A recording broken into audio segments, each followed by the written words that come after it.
Christopher Nolan. À mes yeux et selon celui de beaucoup de gens, le plus grand réalisateur des années 2010 jusqu'à aujourd'hui. De retour au cinéma cette année avec son nouveau film L'Odyssée, dans lequel on peut notamment retrouver Anna Hathaway, Matt Damon, Tom Holland ou John Berthold, Christopher Nolan frappe un nouveau coup après son film oscarisé en 2024, Oppenheimer.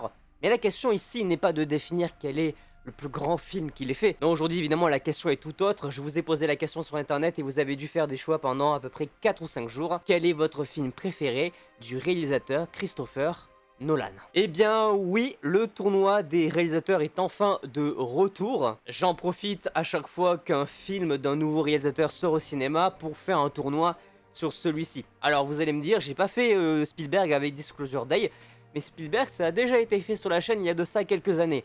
Peut-être que ça mériterait d'avoir une seconde édition, mais là en l'occurrence, Nolan, je ne l'avais pas fait. J'en profite puisque L'Odyssée est son film actuellement au cinéma. Alors parmi ces 12 films, 13 si on compte L'Odyssée, mais évidemment je n'ai pas inclus L'Odyssée dans ce tournoi, vous avez dû faire un choix pour se définir celui qui était votre film préféré. Et pour ça, on va donc se retrouver directement en quart de finale. Au premier tour, en quart de finale donc, nous retrouvons l'un des 3 films de la trilogie Batman, The Dark Knight Rises, dernier du nom, sorti en 2012.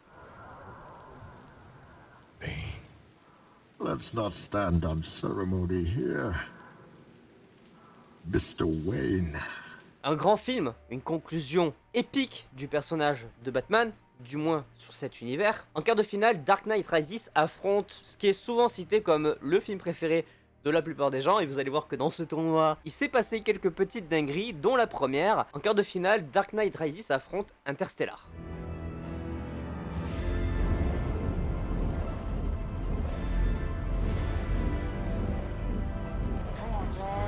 Et vous avez préféré, entre Dark Knight Rises et Interstellar, pas mon film préféré, mais clairement dans le top 3. Entre ces deux films, vous avez préféré The Dark Knight Rises. C'est Batman 3e opus qui passe directement en demi-finale. Dès le début du tournoi, une petite clacasse, Interstellar ne fait plus partie de ce tournoi. On va voir un petit peu ce qui se passe sur le deuxième quart de finale. On a encore un Batman, cette fois-ci c'est le premier volume, Batman Begins, sorti en 2005.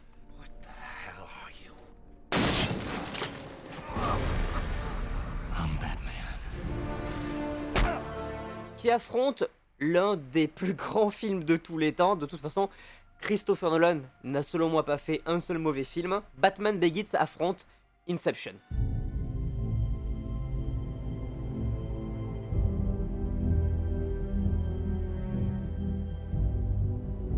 Je vais être clair et limpide. Je peux déjà vous assurer que dans 100% des cas, il y aura un Batman en finale. Parce que oui, vous avez préféré Batman Begins à Inception. Et là, je trouve ça honteux. Alors non pas que le Batman Begins soit un film mauvais, non, je dis juste que Inception est un film stratosphérique, bien meilleur que le très bon film Batman Begins. Mais c'était à vous de voter, vous avez choisi, c'est Batman Begins qui affronte The Dark Knight Rises en demi-finale. Ce qui fait qu'on a déjà une demi-finale. Déjà, il y aura forcément un Batman en finale, vous l'aurez compris. Entre Batman Begins et The Dark Knight Rises, vous avez préféré The Dark Knight Rises. C'est donc le 3e opus de Batman qui se retrouve en finale. Pour l'instant, évidemment, il est tout seul. Allez, on arrête de parler de Batman, parlons du film avec lequel j'ai ouvert cette vidéo, le film oscarisé de Christopher Nolan, Oppenheimer. The important thing isn't can you read music, it's can you hear it. Can you hear the music, Robert? Yes, I can. Parce que oui, Oppenheimer est le seul film de Christopher Nolan à avoir été oscarisé, à la fois en tant que film de l'année et réalisateur de l'année également. En oubliant de préciser quand même qu'il y a aussi acteur principal avec Cillian Murphy qui a eu l'Oscar et Robert Downey Jr. pour l'acting secondaire. Bref, Oppenheimer est donc en quart de finale et il va affronter au premier tour, en quart de finale, mon film préféré, personnellement, de Christopher Nolan. La vraie première clacasse que j'ai mangée au cinéma, Le Prestige. Is considered safe.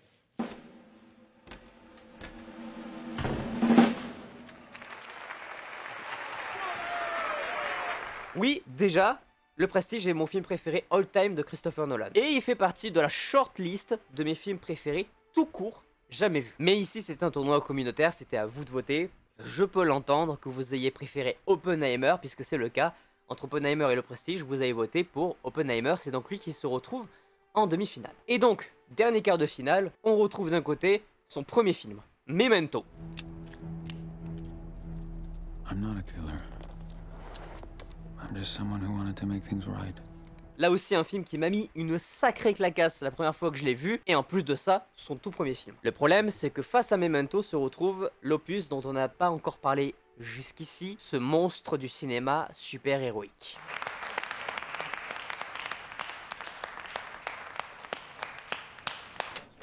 Difficile de faire un meilleur film de super-héros que The Dark Knight, et pourtant je suis un fan de Marvel, ça se tape très sérieusement avec Avengers Infinity War pour définir lequel est le meilleur film de super-héros de tous les temps. Mais évidemment, face à Memento, pas de suspense, vous avez préféré The Dark Knight. Ce qui nous fait une demi-finale 100% Cillian Murphy, parce qu'au final, Cillian Murphy est dans Oppenheimer, mais il est également, on l'a oublié, dans The Dark Knight, puisqu'il joue l'épouvanteur, ou l'épouvantail, je sais plus exactement le nom. Et donc oui, en demi-finale, Oppenheimer face à The Dark Knight, selon moi, les deux films de Christopher Nolan les plus réussis, en oubliant le Prestige que vous avez innocemment éliminé en quart de finale. Pour aller rejoindre The Dark Knight Rises en finale du tournoi des films de Christopher Nolan, vous avez voté, vous avez préféré The Dark Knight. Oppenheimer est donc éliminé de ce tournoi en demi-finale, et cela veut dire qu'on a une finale 100% Batman. C'est bien parce que c'est dommage, parce que ça aurait été bien l'occasion de mettre en avant des films un petit peu moins super-héroïques sur cette chaîne YouTube, et même quand c'est pas du Marvel, vous êtes au rendez-vous pour parler de super-héros. Et donc là, une finale 100% Batman. Qu'est-ce que vous avez préféré entre The Dark Knight, deuxième opus,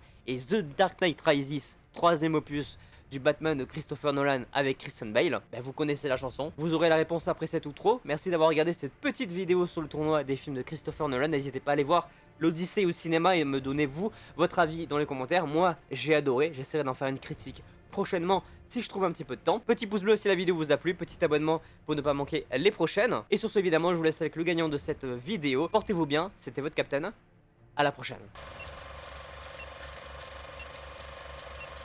The good cop, bad cop routine? Not exactly.